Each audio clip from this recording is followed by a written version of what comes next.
নমস্কার বন্ধুরা, স্বাগতম আমাদের টু দ্য পয়েন্ট বাংলা চ্যানেলে। ভিডিওটি শুরু করার আগে একটি গুরুত্বপূর্ণ কথা, যদি আপনার অন্নপূর্ণা ভাণ্ডার টাকা এখনও ব্যাংক অ্যাকাউন্টে না এসে থাকে তাহলে একদম চিন্তা করবেন না। অনেকেরই এখনও টাকা জমা পড়েনি, কেন পড়েনি এবং কবে পর্যন্ত আসতে পারে সেটাই আজকের ভিডিওতে জানাবো। তাই ভিডিওটি শেষ পর্যন্ত দেখুন, কারণ মাঝখানে এমন একটি তথ্য বলবো যা আপনার জন্য খুবই গুরুত্বপূর্ণ। বন্ধুরা, বর্তমানে অনেক উপভোক্তার ব্যাংক অ্যাকাউন্টে টাকা জমা পড়েছে, কিন্তু এখনও অনেকের অ্যাকাউন্টে টাকা আসেনি। এর মানে এই নয় যে আপনার আবেদন বাতিল হয়েছে।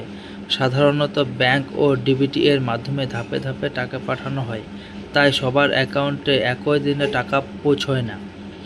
এরকম সরকারি প্রকল্পে সঠিক ও দ্রুত আপডেট যদি সবার আগে পেতে চান তাহলে এখনই আমাদের টু দ্য পয়েন্ট বাংলা চ্যানেলটিকে সাবস্ক্রাইব করে পাশে থাকা বেল আইকনটি অন করে রাখুন, কারণ নতুন কোনো আপডেট এলেই আমি সবার আগে আপনাদের জানিয়ে দেওয়ার চেষ্টা করি।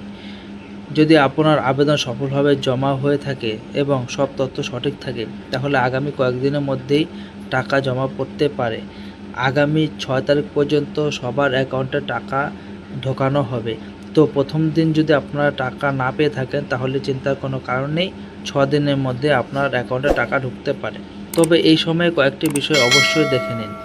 আপনার ব্যাংক অ্যাকাউন্ট সক্রিয় আছে কিনা, আধার নাম্বার ব্যাংকের সঙ্গে লিঙ্ক করা আছে কিনা, অর্থাৎ আপনার ডিবিটি ঠিক আছে কিনা, আবেদন সফলভাবে জমা হয়েছে কিনা, আপনি স্ট্যাটাস দেখুন।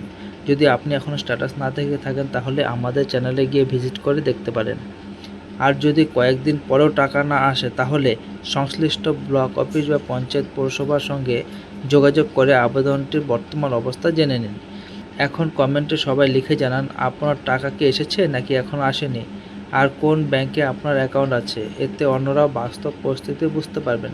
ভিডিওটি যদি ভালো লাগে, আপনার কাজে লেগে থাকে তাহলে একটি লাইক করবেন এবং যাদের এখন টাকা আসেনি তাদের সঙ্গে ভিডিওটি শেয়ার করবেন। ধন্যবাদ। আবার দেখা হবে পরবর্তী ভিডিওতে।